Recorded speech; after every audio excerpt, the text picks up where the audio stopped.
목련존자의 효성.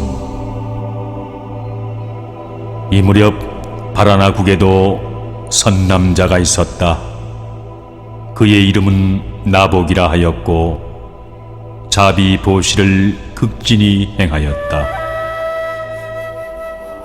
나복의 부친도 또한 좋은 일을 일삼아 날마다 500승을 청하여 별당을 짓고 제식을 일삼으며 거린들을 구제하였다.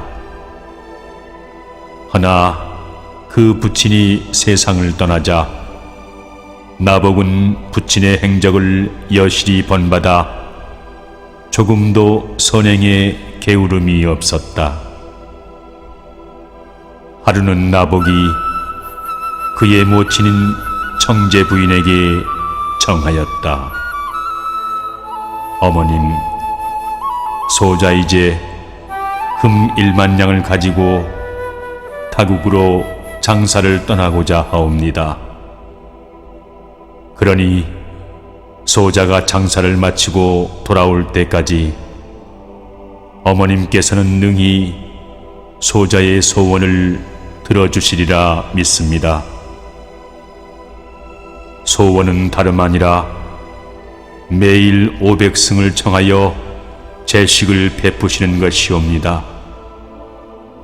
제가 그 일에 쓸 수 있도록 금전 1만 냥을 드리고 가겠습니다.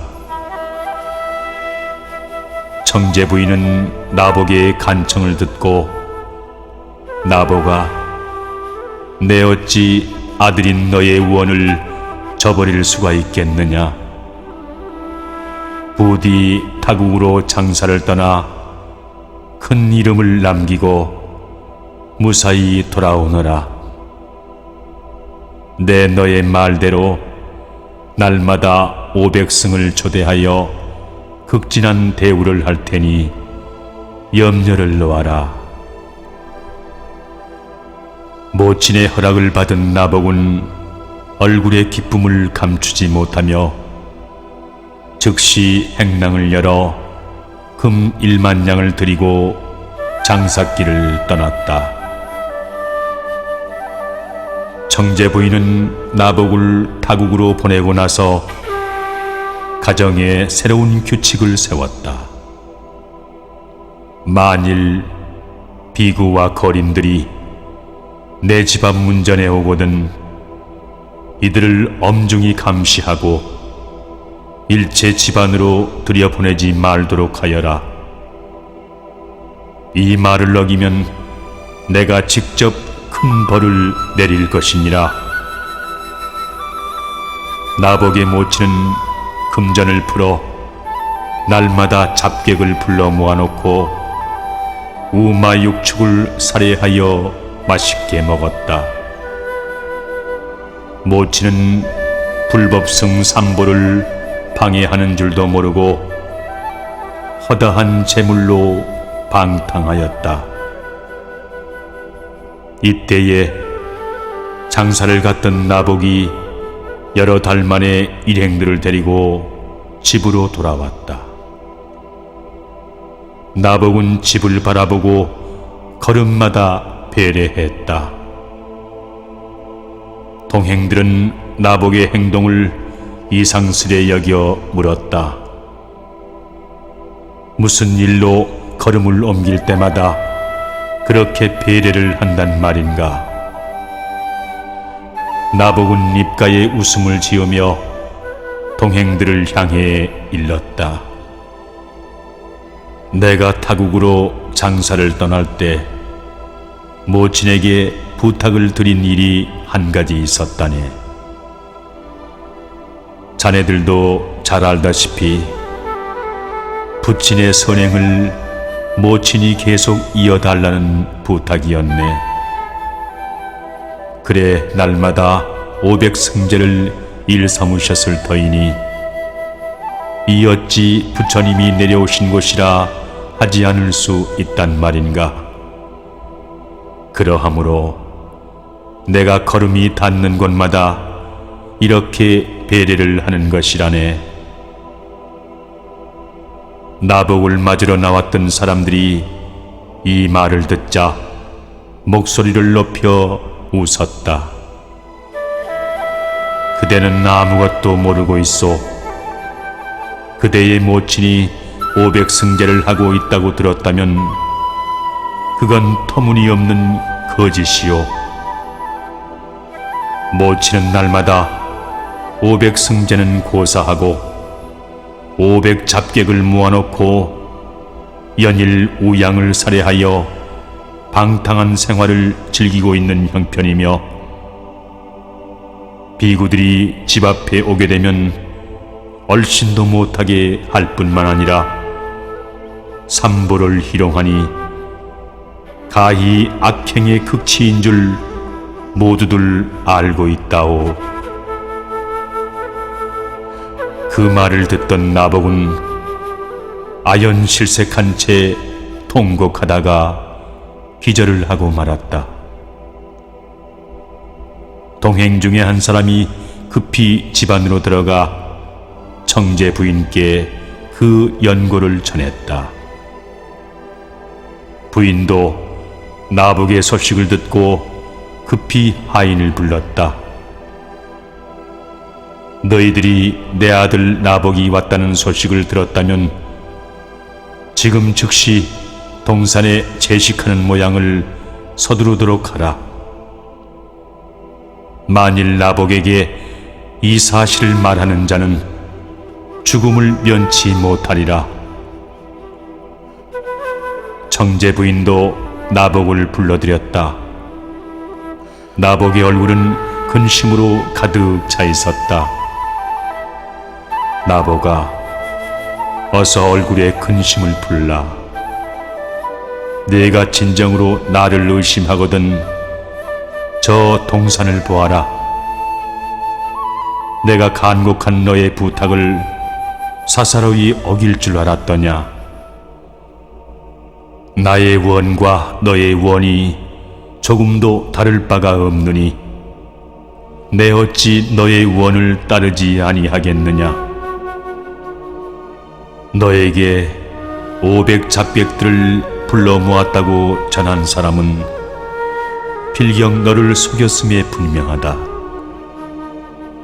내가 만일 너에게 거짓말을 한다면 3일 만에 급사하여 아비지옥에 떨어지고 말 것이 분명하다. 나복은 모친의 맹세한 말씀을 듣고 근심을 풀며 동산으로 올라갔다. 동산에는 향로와 향연이 있고 밥상과 기물이 여기저기 어지럽게 흩어져 있는 것이 제식하던 흔적이 분명하였다.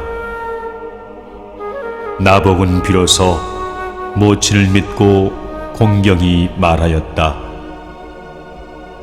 내 잠시나마 어머님을 의심하였사옵니다. 내 아직 귀가 어려 큰 탈이옵니다. 도무지 왜 제게 어머님께서 온갖 잘못을 저지르고 있다고 타인이 속였는지 모르겠사옵니다. 어머님을 의심한 죄 큰즉 용서를 비옵니다. 아니다. 내 어찌 너에게 벌을 내릴 수가 있겠느냐. 추후에는 이런 일이 없도록 각별히 주의하도록 하여라. 나복의 모친은 사흘 만에 세상을 떠났다. 나복은 청제 부인의 시신을 붙잡고 대성통곡했다. 참으로 모친이 500승려에게 선행을 베풀었다면 이렇게 쉽사리 죽지 않았을 거라고 나복은 헤아렸다. 무수히 통곡한 나복은 모친의 시신을 선산에 장례 지냈다. 몸소 묘소에 흙을 뿌리자 새들도 나복의 효성에 감동하여 입에 흙을 물어왔다. 나복은 분묘 앞에 초막을 짓고 밤낮을 가리지 않은 채 애통함을 그치지 않았다. 하루는 비몽사몽간에 나복이 꿈을 꾸었다. 귀졸이 모친을 철사로 온통 얽어매고 철편으로 치자 유혈이 낭자했다. 모친은 울며 나복을 불렀다. 나복아, 이 못난 놈이를 제도하여라. 내가 너를 속이고 삼보를 비방한 죄로 말미암아 아비지옥으로 들어가노라. 그러하나 태산 부군이 너의 정성에 감동해 귀졸을 이곳에 잠깐 머물게 하여 모자를 상봉케 하였으니 이 어찌 고맙지 아니하냐. 하나 귀졸의 재촉함이 급하여 오래 말을 하지 못함이 애통할 뿐이로다. 모친의 눈물을 바라보던 나복은 꿈결에도 서로 붙들려고 몸부림을 쳤다. 그러자 귀졸이 철편으로 나복의 몸을 내리쳤다. 나복은 꿈에서 깨어났다. 나복은 모친이 지옥에 들어간 게 꿈일지라도 분명하다고 믿고 이것이 어찌된 영문인지를 헤아렸으나 도무지 알 수가 없어 통곡하였다. 분묘 옆을 떠나지 아니하고 줄곧 통곡하던 나복은 문득 세존이 세상에 나왔다는 소문을 들었다. 나복은 모친을 제도하기 위해 세존의 제자가 되기로 결심했다. 나복은 즉시 분묘를 하직하고 세존이 계신 곳으로 찾아갔다. 이때 야수 부인은 태자를 이별한 뒤로 날마다 설산을 바라보며 눈물로 세월을 보내었다. 하루는 정번왕이 태자를 생각하시어 야수를 찾아오셨다. 야수 부인은 급히 왕 앞에 엎드렸다.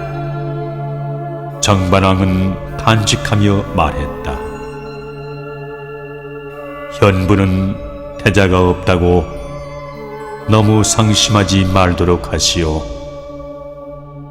설마 태자에게 무슨 나쁜 일이 생기지는 않았을 터이니 이제 그만 근심에서 벗어나시오. 내 현부의 애타게 그리는 마음을 잘 알지만 출가한 사람은 믿을 바가 못 되는 법이요. 오직 태자가 출가한 목적처럼 득도하여 돌아오기만을 나는 빌 뿐이요.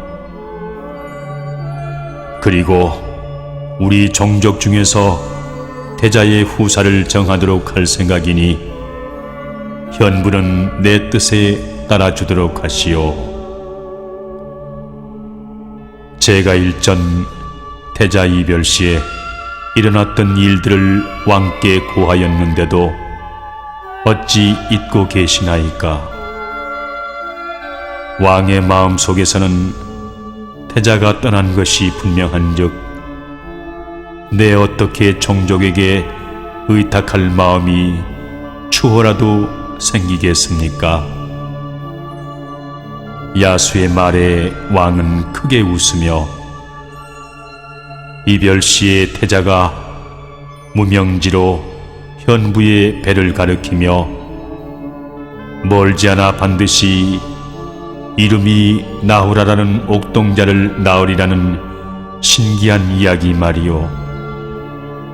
내가 왜 그 설화를 모르고 있으리요. 그러나 비록 태자가 남다른 신기함을 가지고 있다고 하더라도 어찌 손가락으로 가리켜 자식을 잉태할 수 있단 말이오. 현부가 태자를 향한 그리움에 젖어 사리 분별을 못하고 있는 게 안타까울 뿐이요. 손가락으로 아이가 생긴다면 그야말로 허망한 일이 아니겠소. 왕은 야수 부인에게 몇 마디를 더 보탠 후 자리를 떴다. 하루는 야수가 침식을 의지하여 잠을 자고 있을 무렵 천문이 열리며 꿈을 꾸었다. 소년 하나가 머리에 화관을 쓰고 몸에 제복을 입고 구름을 타고 내려와 야수 부인에게 합장을 하며 말하였다. 소자의 이름은 나후라입니다. 저는 도솔천 내원궁에서 백이 관음을 만난 후 태자가 계신 설산에 갔었습니다. 태자께서는 돌을 증득하시어 세존으로 떠받들어지고 있었습니다. 세존께서는 소자에게 말씀하사 영산회가 아직 멀었으니 내가 부인께서 계신 곳에 머물러 있다가 돌아오라고 하셨습니다. 그래서 이렇게 관음을 따라와 부인께 의탁하오니 어여삐 여기셔서 보살펴 주시기를 간절히 비옵나이다. 나후라가 야수 품에 불쑥 뛰어들자 부인은 놀라 잠을 깼다. 침상에 맑은 향내가 은은히 퍼지고 있었다. 그날부터 야수 부인에게 태기가 있은지 14기 넘었지만 아이를 낳음이 없었다. 8년이 되던 해 무인 추 7월 망일에 귀남자를 낳았다. 용모가 비상하고 골격이 청명하여 능히 천상의 일을 말하며 관음을 따라 내려왔다고 하였다. 이것을 눈여겨본 궁녀는 왕에게 즉시 달려가 고했다. 대왕께 이렇게 불쑥 찾아온 걸 용서해 주시기 바라옵나이다. 제가 온 뜻은 다름 아니오라 야수 부인에 관한 일 때문이옵니다. 태자께서 야수 부인과 이별하신 지 벌써 8년이 흘러갔습니다. 대왕께서 알고 계신 저는 한낱 궁녀로서는 알 수 없는 일이옵니다만 야수 부인께서 남자를 탄생하셨습니다. 태자께서 야수 부인의 침전을 들어온 적이 없사온데 아기가 태어났으니 이 여인 일이옵나이까. 반드시 부인께서 다른 남자를 침소에 끌어들여 간통하신 것임이 너무도 분명하옵나이다.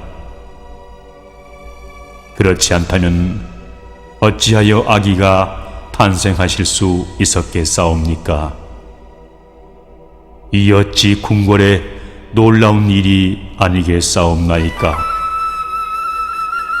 대왕께서 진상을 밝히시어 궁궐의 법도를 올바로 잡아야 될 줄로 감히 사려되옵나이다. 부인께서 이를 눈치채지 못하고 있을 때 대왕께서 모든 일을 낱낱이 밝히심이 마땅한 일이라고 생각되옵나이다. 왕은 궁녀의 말을 듣고 크게 놀라며 말하였다. 지금 네가 한 말이 맹세코 모두 사실이냐? 만일 내 말이 사실이 아닐 때는 너는 야수 부인을 욕되게 한 죄로 죽음을 면할 길이 없으렸다. 허나 내가 한 말이 틀림이 없다면 내 이 음녀를 가만히 궁궐에 놓아둘 수가 없느니라. 예전부터 태자가 출가 시에 무명지로 배를 가리켜 나후라라는 아기를 낳으리라고 하여 허탕함을 항시 웃었더니 어인 일로 이러한 일이 벌어졌단 말인가. 대저 더러운 행은 한낱 서민들도 삼가하거늘 왕궁에 어찌 이러한 일이 있음을 보고 차마 용서하리요. 정녕 다른 남자와 간통해 아기를 낳은 것이 분명하다면 이는 죽음으로서도 죄를 사할 수 없는 법. 내 음부 야수를 불 속에 던져 아예 죄악의 흔적을 없애리라. 왕은 신하들에게 명을 내렸다. 내 야수 부인을 화탄에 던져 단죄하리니 너희들은 어전뜰에 나무를 쌓아 불을 피우도록 하라. 궁궐의 법도가 엄하다는 것을 내 왕으로서 몸소 보여주리라. 신하들은 나무단에 불을 피우자 그 불꽃이 심리까지 비추었다. 시자들은 야수 부인을 침수로부터 끌어내왔다. 부인께서는 궁궐에서 엄히 지켜야 할 법도를 어긴 죄가 크오 대왕께서 부인을 화탄 속에 집어넣으라는 엄명이 내렸으니 어서 주저 말고 불 속으로 들어가시오. 야수 부인은 너무도 엉겁결에 당한 일이라 움직일 줄을 몰랐다. 광풍에 산천이 다 슬퍼하는 듯하였다. 부인의 참담한 심정과 거동은 차마 헤아리기가 어려웠다. 왕은 시자의 말에 꼼짝도 하지 않는 야수 부인을 심하게 질책했다. 음부 야수는 아직도 나를 보고도 참회하지 아니하고 있구나. 내 너를 죽이고 싶지는 않다마는 궁궐에서 차후에 이런 일이 또다시 일어나서는 안 된다는 본보기로 삼아 너를 죽이기로 하였으니 마땅히 자식을 끌고 저 화탄 속으로 들어가 너의 지은 죄를 받으라. 시간을 지체 말고 어서 저 속으로 들어가도록 하라.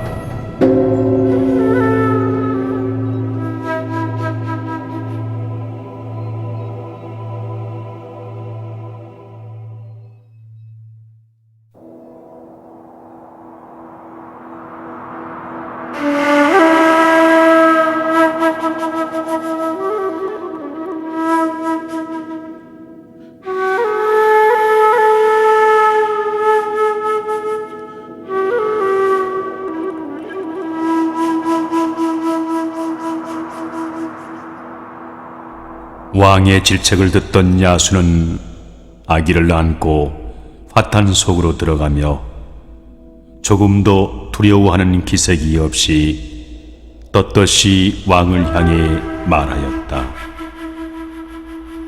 왕의 뜻이 정녕 나와 아기가 죽는 것에 있다면 무엇을 못하오리까? 사람의 삼재팔란과 기륭화복이며 비명액사는 어분에 이미 정해져 있는 것이요 또 과거의 업력이라 믿사오나 다른 남자와 정분을 통했다는 말씀만은 가슴이 다 찢어지는 듯 하옵니다. 만일 대왕 앞에 서 있는 이 야수가 음행이 있을 때엔 반드시 태자의 비춤이 있었을 것이옵니다. 설산 쪽을 바라보던 야수는 일장통곡하며 전단향을 불 가운데 던지며 태자를 생각했다.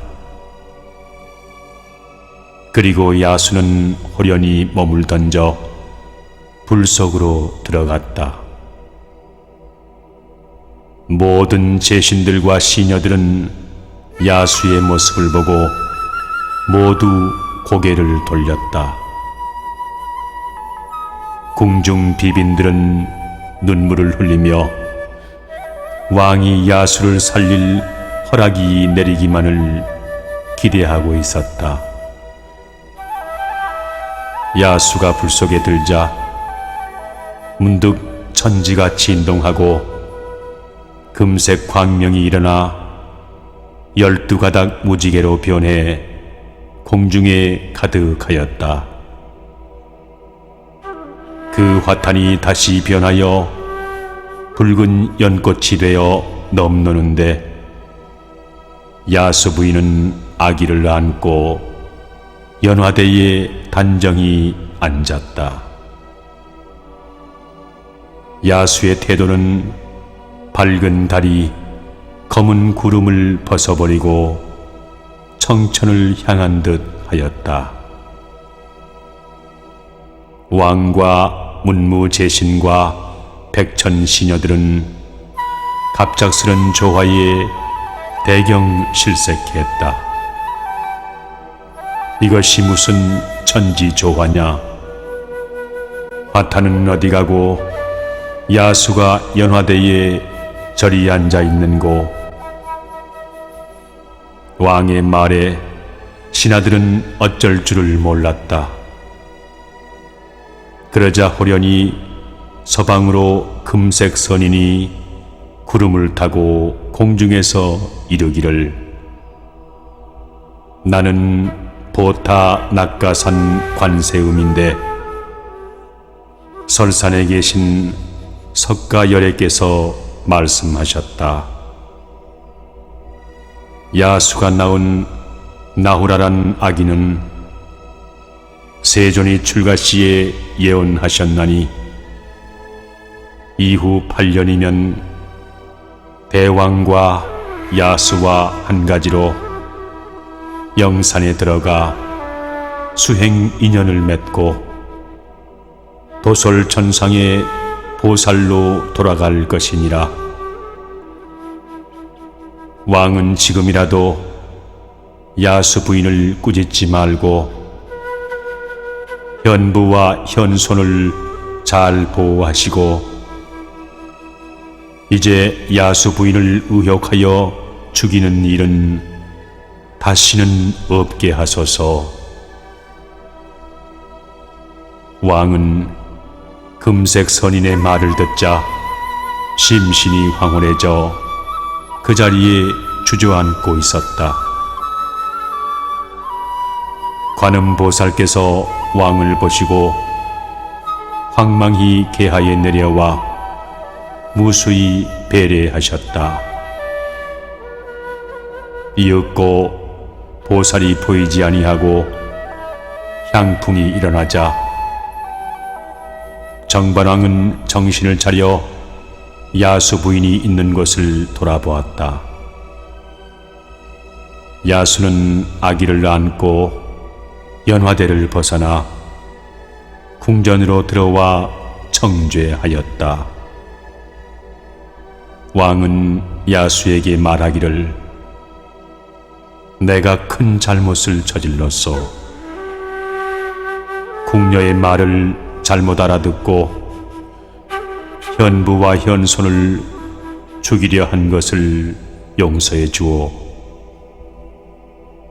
내가 정신이 혼미하여 천인조화를 알지 못하고 한낱 세속 사람들이 마땅히 할 일을 행하였으니 이 어찌 큰 죄가 아니리까. 내가 현부와 나후라를 죽이려 한 것을 천신이 도우시고 관음이 강림하사 불 속에 든 목숨을 구하시니 이제야 비로소 태자의 신통을 알 수 있을 듯하오. 잠시 동안 사사로운 감정에 사로잡혀 하마터면 두 사람을 죽일 뻔하였으니 이 죄를 어찌 갚으리요. 모두 다 왕이 아닌 이 노부의 허물로 덮어주고 원한을 갖지 말도록 하시오. 왕이 나후라를 친히 안고 슬퍼하셨다. 야수는 왕께 절을 하며 나후라는 태자의 신통을 받아 낳은 아기이오니 왕께서 다른 남자와 동침한 죄악의 씨라고 의혹을 가지심이 너무도 당연한 것이옵나이다. 왕께서 저와 아기를 죽이려고 하신 것도 모두 다 저의 죄나 다름없으니 어찌 성체를 괴롭히겠사옵나이까.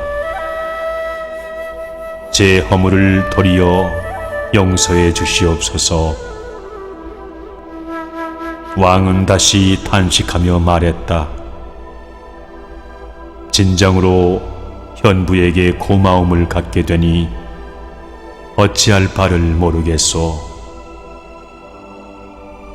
현부의 덕행과 태자의 도력이 신동하여 노부인 나로 하여금 큰 죄업을 면케 하니 이 또한 현부의 큰 덕에 힘입으며 내 차후에 나후라를 잘 보호하여 신민의 임자로 쓰겠소. 야수는 왕께 다시 배사하고 침전으로 돌아왔다. 야수를 음부라고 침을 뱉었던 모든 시녀들은 불 가운데 들어가도 태연하게 죽지 않고 살아있는 그 신통 묘력을 보고 일시에 야수 부인 앞으로 내려왔다. 시녀들은 모두 바닥에 엎드렸다. 태자비는 하늘이 내신 분이옵나이다. 반드시 태자님처럼 정각을 얻으실 게 분명하오니 바라옵건대 저희들의 죄를 사해 주시고 올바른 길로 제도하시옵소서. 시녀들의 말에 야수 부인은 지그시 미소를 지었다.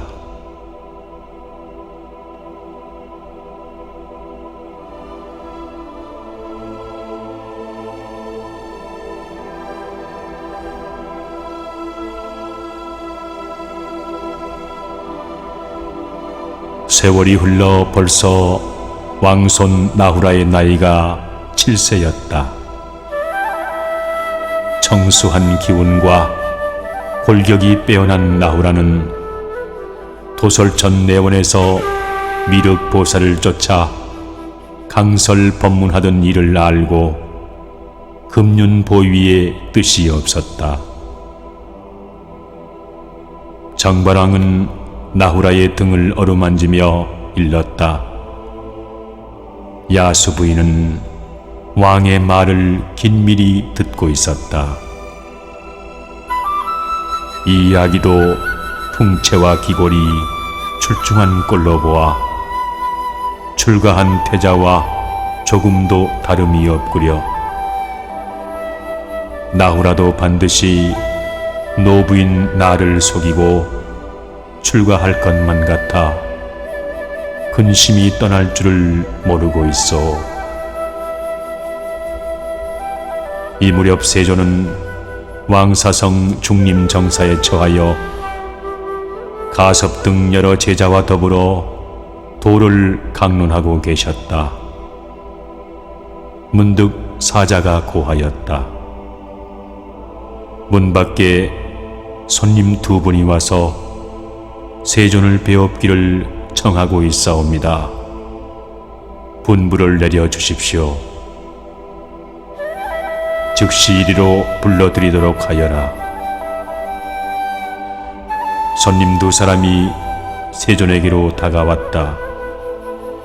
한 사람은 아란이요, 또 한 사람은 나복으로 각각 세존께 합장 배례했다. 세존은 두 사람을 보시고 흡족해 하시며 이루시기를,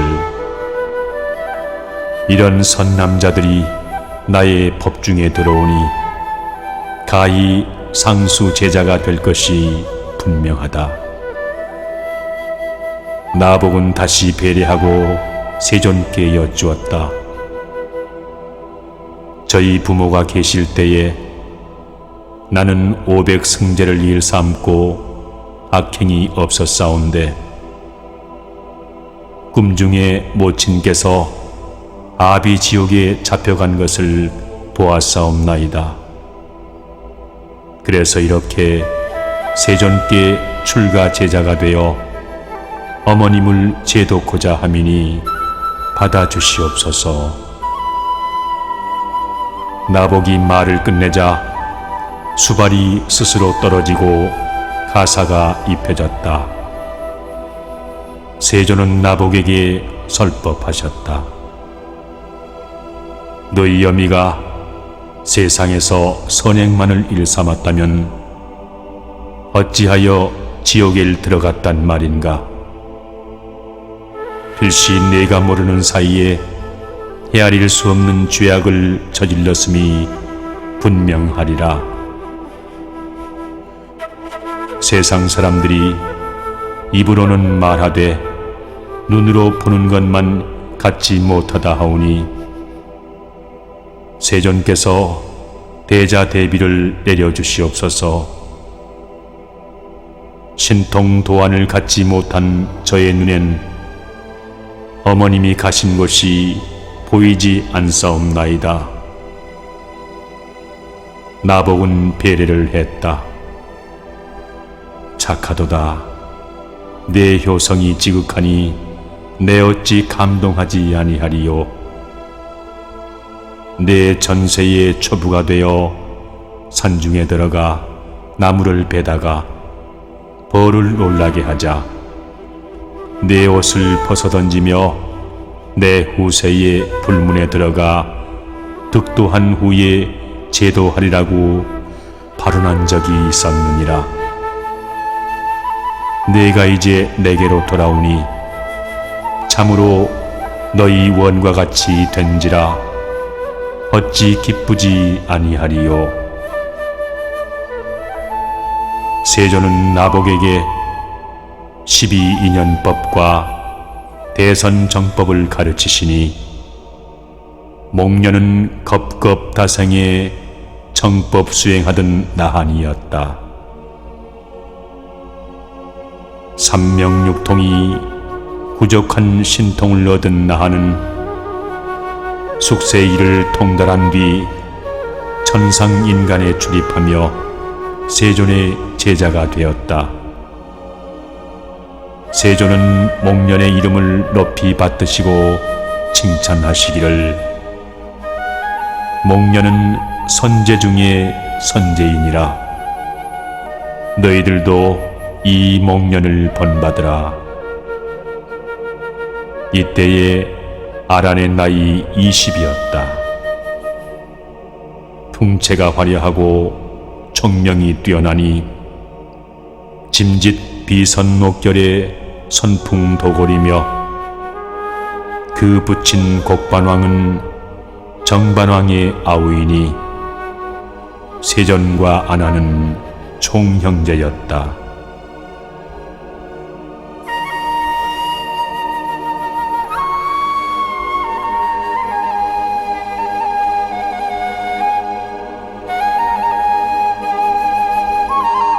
세존이 출가할 당시 아라는 5살이었다가 점점 자라자 정반왕은 크게 사랑하셨다. 정반왕은 태자가 출성했을 때 아란의 총명함을 보고 왕자로 책봉하려다가 설산으로 보내기로 마음먹었다. 구변이 남달리 좋은 아란이 혹 태자의 마음을 돌이키고 존망거취와 성도 여부를 알고자 함이 그 목적이었다. 왕은 아란에게 가만히 부탁하여 태자를 선도해 돌아오라고 말하였다. 이때 아란이 나복과 더불어 세존께 제자가 되려고 온 것이었다. 나복은 먼저 법전에 들어가 생멸없는 대법을 깨달아 벌써 삼명육통을 얻었다. 아란이 마침내 궁으로 돌아갈 마음이 없어지고 기쁨으로 나날이 가득하자 사자탑 아래로 나아가 말하였다. 금일 아란이 숙부왕상의 명을 받고 이곳에 들어온 이유는 다름이 아니옵니다.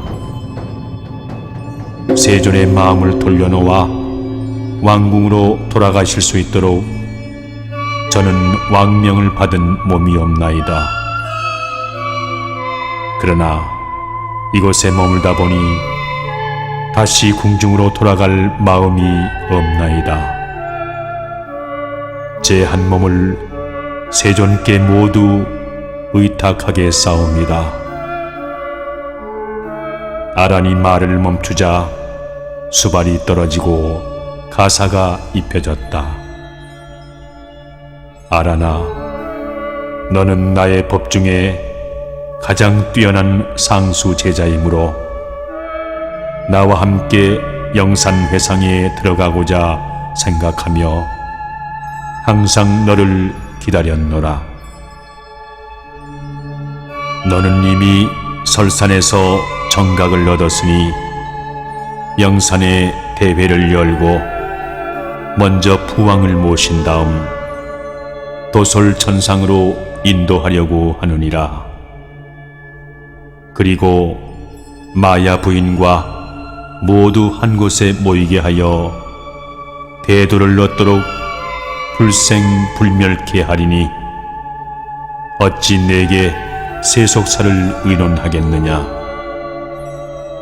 그리하면 모두들 기쁨에 젖어 생로병사를 넘어서게 될 것이니라. 세존의 말을 들은 아란은 크게 깨우쳐 벌써 깨달음을 얻었다. 세존이 제자 중에서도 아란을 극히 사랑하시어 출입시에 아란 가섭과 더불어 하셨다. 아란 가섭은 세존의 좌우를 한시도 떠나지 않았다. 이 무렵 목련도 그 모친을 위하여 출가하니 세존이 설법하시며 도를 가르치셨다.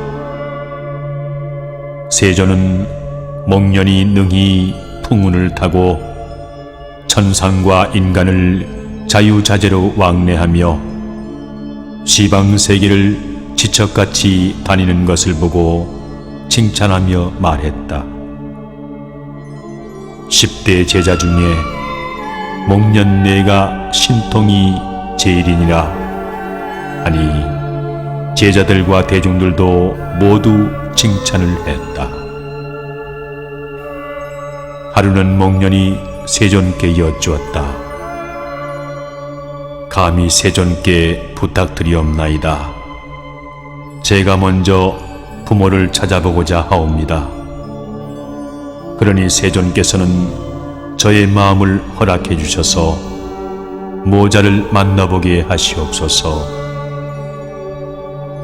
나도 장차 너처럼 부모를 찾아 천상으로 모시려 하고 있느니라.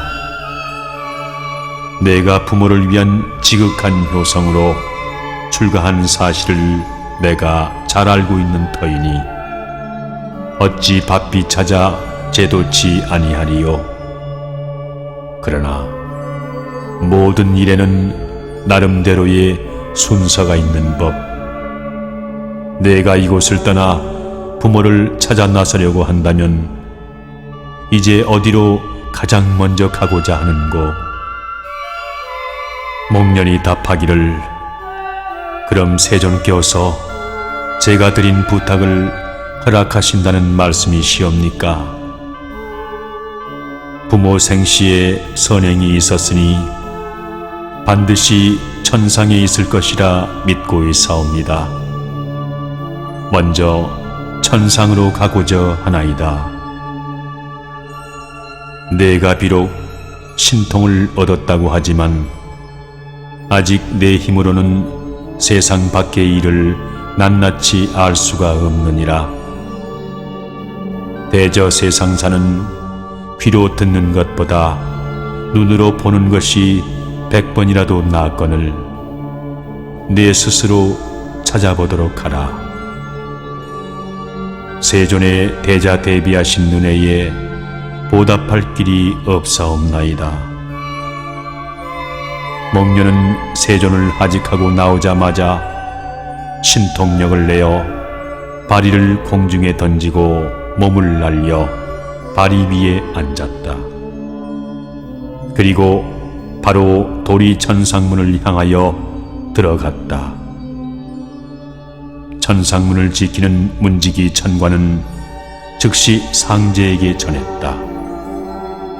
상제님, 석가열애의 제자인 목련존자가 열애 법지를 가지고 그 부모를 찾아 이곳에 왔습니다. 목련에게 천궁을 두루 돌아보고 내려가도록 하여라. 천관은 목련에게 상제의 허락을 전했다. 목련은 몹시 기뻐하며 곧바로 보망천에 올라서서 도솔천과 타화천과 유정천과 자제천을 두루 돌아 현낙천에 들어갔다. 그곳에는 다만 부친이 철일각의 천동천녀를 데리고 봉황과 더불어 춤추며 놀다가 목련이 오는 것을 보았다. 부친은 크게 기뻐하며 내 아들 나복이 어찌하여 이곳을 찾아왔는고? 목련은 절을 하며 물었다.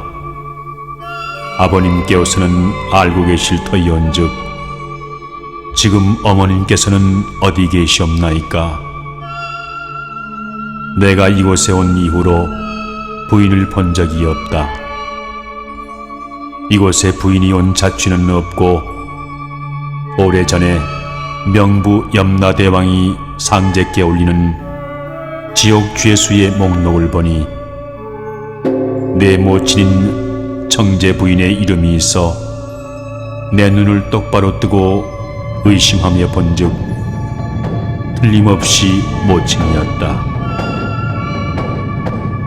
지옥의 모친이 든 것이 의심할 바가 없는즉 도무지 인간 세상에 있을 때 무슨 죄를 지어 아비 지옥에 떨어져 있단 말인고? 목련은 통곡했다. 그럼 모친께서 지옥에 계시는 것이 분명하시다는 말씀이옵니까? 소자 지금 바로 지옥에 내려가 모친을 찾아보도록 하겠습니다.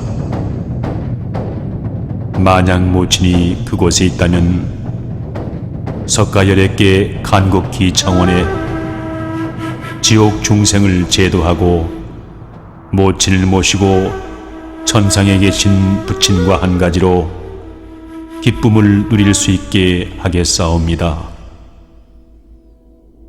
말을 마친 목련은 몸을 공중에 솟아 철위산을 향한 뒤 바로 명부로 들어갔다.